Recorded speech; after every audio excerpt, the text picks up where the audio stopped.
Bonjour à toutes et à tous, aujourd'hui je vous présente un nouveau tuto. C'est mon premier tuto Fimo. Alors je vous explique pas à pas comment nous faisons ces adorables petits lapins. Alors tous les enfants qui viennent en atelier toute la semaine seront contents parce qu'on les a fait. Pour ceux du mercredi on les a fait hier, samedi on en fera d'autres. Et du coup si vous voulez en faire d'autres, eh bien à la maison vous aurez au moins toutes les étapes. Vous n'aurez pas besoin de fouiller dans votre mémoire. Alors voilà comment on s'y prend. Pour avoir toujours des quantités à peu près équivalentes, j'ai étalé une plaque de pâte dans la machine à pâte au cran le plus épais, le cran 8 pour ma machine, et je vais réaliser des emporte-pièces.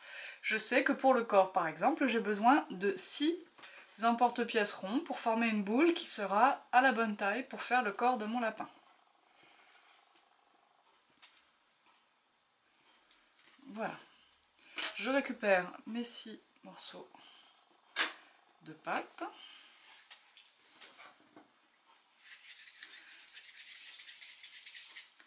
J'en fais une belle boule de façon à ce qu'il n'y ait plus de marque de pli sur la pâte.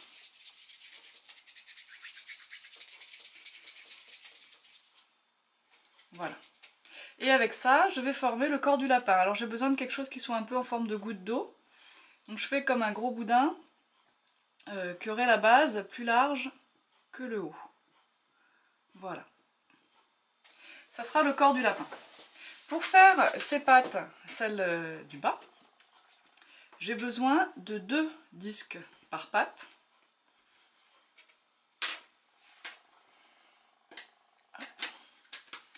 Je fais encore une boule, un boudin. Ce boudin, je pince une extrémité, c'est celle qu'on va coller au corps du lapin. Et là, ça sera le pied. Donc ça, je le redresse comme ça. Et je le colle sur le corps du lapin.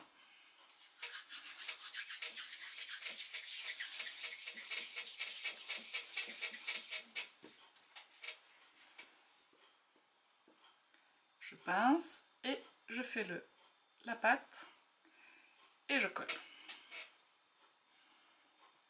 Voilà. Derrière, j'essaie que ce soit à peu près joli. Bien. Je vais faire le ventre du lapin, donc je vais prendre un petit bout.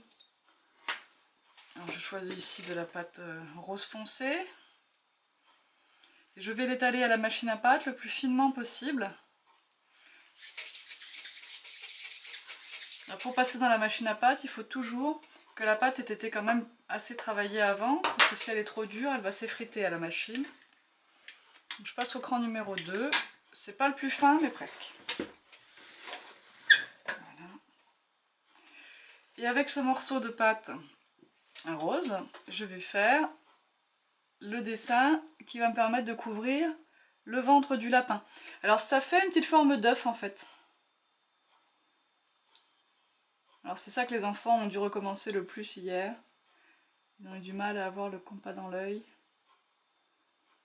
pour dessiner cette petite forme. Alors, je la présente. C'est bien, c'est la bonne taille. Donc je travaille un peu du bout des doigts pour affiner vraiment les bords de la pâte, qu'on ne voit pas le raccord. Voilà.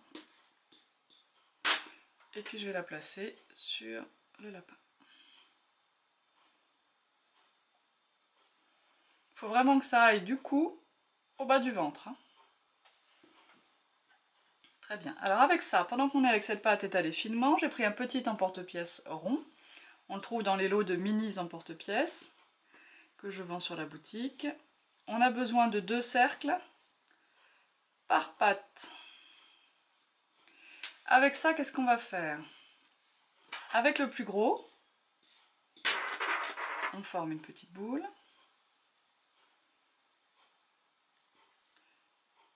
On l'aplatit un peu. Et on vient mettre ça en bas de la patte du lapin.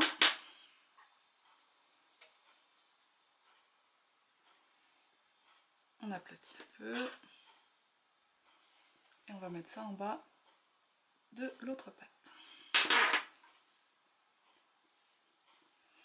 Et puis avec les petites, là, on va les couper en 3 parce qu'on va lui faire 3 orteils à notre lapin.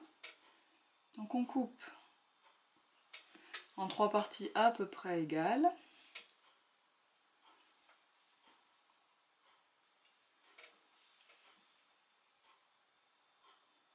Hop. Avec chacune des 3 parties, on forme une petite boule. On l'écrase. Et on la replace.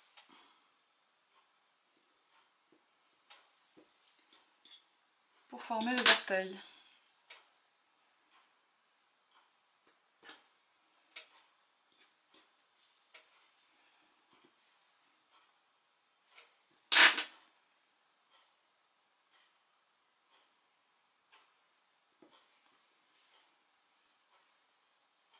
Alors selon la taille de votre pâte de lapin, selon la façon dont vous l'avez replié au bout, peut-être vous allez pouvoir adapter la taille des petits orteils.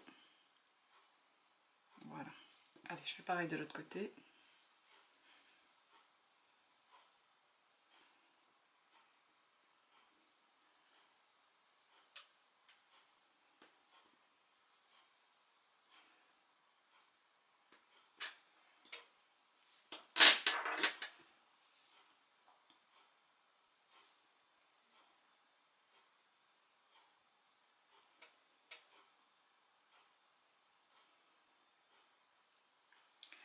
Voilà. Alors ensuite, avec un cure-dent, je vais marquer ici la séparation. Hop.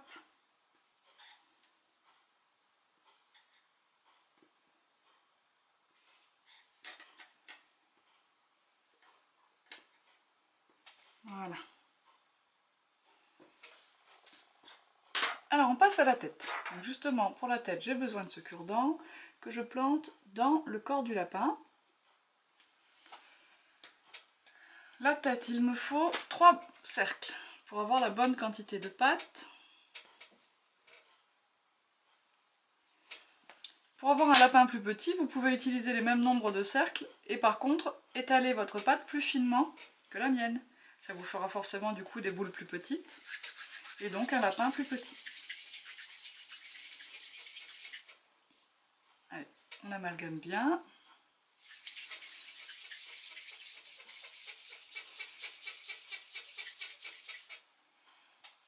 Hop, alors, on forme comme une pyramide qui aurait une base ronde, ou je sais pas, une forme un peu en forme de triangle, un peu, pour la tête du lapin.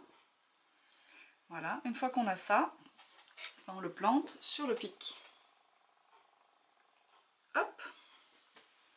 Alors je sais bien au début, le lapin, il a l'air tout bizarre. Dans notre pâte, toujours étalée blanche, hein, la pâte toujours depuis le début, on va faire le museau du lapin. Hop.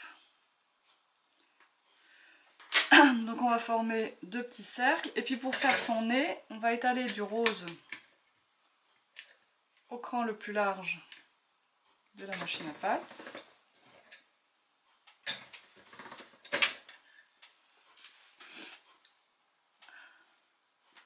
On fait un petit emporte-pièce également, et celui-là par contre on le coupe en 2. Hop. Alors une première boule qu'on place. On l'écrase un petit peu, mais pas trop, il faut quand même qu'elle reste assez ronde. Et avec la moitié du rose, et ben on forme sa petite truffe. Hop.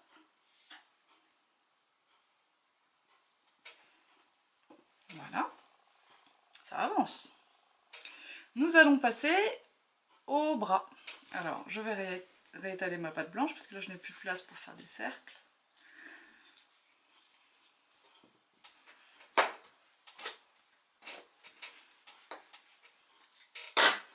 Toujours au cran le plus large. Ah, ça c'est la poignée de la machine, c'est pas très grave. J'ai besoin d'un cercle et demi par oreille.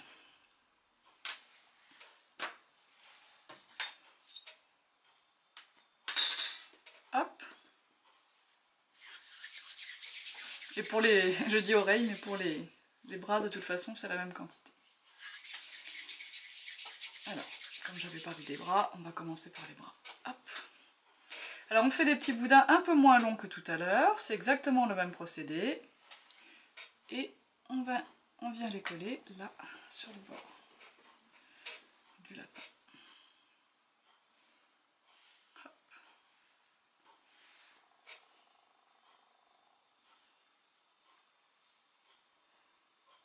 Voilà, maintenant on passe aux oreilles. Donc un cercle et demi par oreille.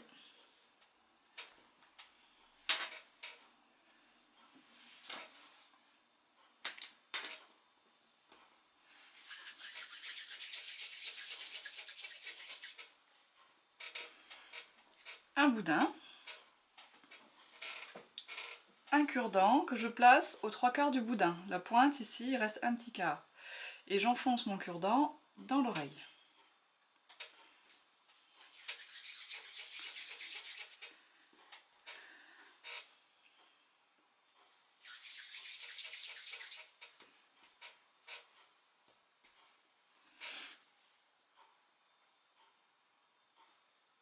Voilà. Et puis pour garnir cet emplacement que j'ai fabriqué, je prends un peu de rose et j'en fais un spaghetti à peu près de la largeur de mon cure-dent, un petit peu plus gros. Et je vais garnir donc ce petit sillon, hop, comme ça, et je coupe au bout. Hop, et je coupe au bout. Pour mettre mon oreille en forme, ici, je n'ai plus qu'à pincer de façon à ce que le blanc entoure bien le rose de l'intérieur de l'oreille. Et là, je vais pouvoir mettre sur la tête de mon lapin.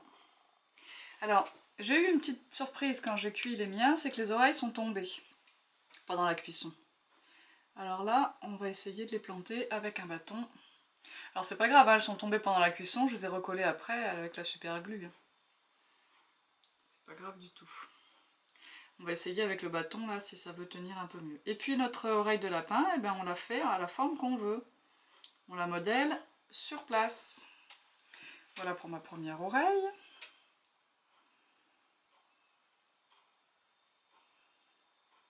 Donc je pince.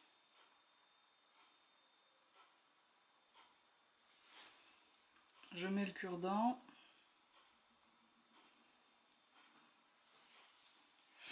Et je place l'oreille sur la tête de mon lapin. Alors celle-là, j'ai envie qu'elle soit bien droite. Tiens. Bon, ça leur donne l'air intelligent au lapin, je trouve. Voilà. Comme ça. Il nous reste à lui faire des yeux. Alors, pour les yeux, toute petite quantité. J'ai pris du gris, je trouve que c'était moins foncé que le noir. Et là, il faut faire un spaghetti très fin pour pouvoir couper deux quantités à peu près égales pour qu'il ait deux yeux à peu près de la même taille. J'enlève toujours la partie pointue qui est au bout du spaghetti. Je coupe deux petits tronçons. Je refais la petite boule.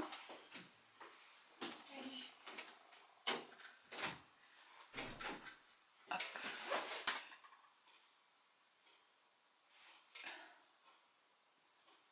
Hop. Voilà. Après, il nous reste la carotte. On prend un peu d'orange.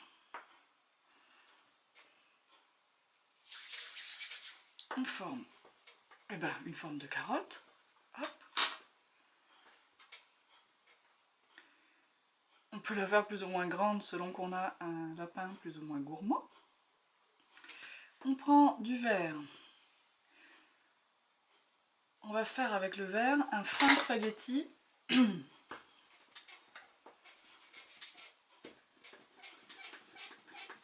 J'ai pas beaucoup réchauffé, j'espère que ça va aller. J'ai ma chaise qui commence. C'est souvent plus facile de travailler sur des petites quantités.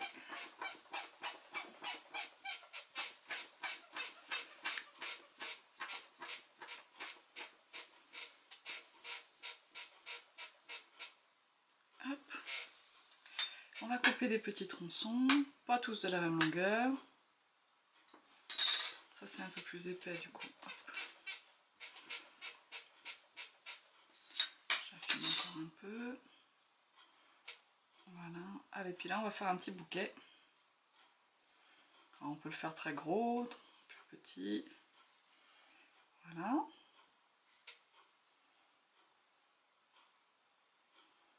Faut pincer un peu les extrémités, qu'elles soient pas trop droites. Quand on les coupe avec la lame, ça fait une section trop nette. Voilà. Hop. Un cure-dent toujours, on fait un petit trou dans la base de notre carotte.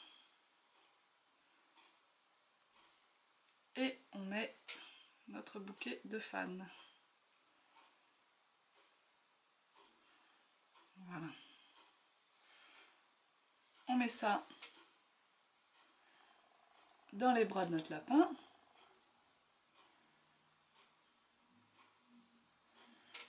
Sur la carotte, on fait les petites marques qu'il y a sur les vraies carottes qu'on récolte dans le jardin. Hop. Sur les mains du lapin, on peut refaire les petites marques comme ça. Et voilà, il n'y a plus qu'à le faire cuire. Alors là c'est un peu volumineux comme pièce, mettez-le quand même bien 25 minutes. Pour les petits bijoux, quand on n'en a pas beaucoup dans le four, je laisse un quart d'heure, mais 25 minutes à 110 degrés. Et puis quand ça sort du four, on n'oublie pas de vernir. Avec le vernis glacificateur Cléopâtre, c'est quand même un très bon vernis pour la pâte Fimo, qui s'autolise très bien. Et surtout appliqué en fines couches, hein. Vous voyez, ceux-là sont vernis, ils sont quand même plus sympas que quand c'est très mat. Alors je vous dis à bientôt. Faites toute une petite tribu de lapins et comme ça, pour Pâques, vous serez parfaitement dans le thème. Bye bye!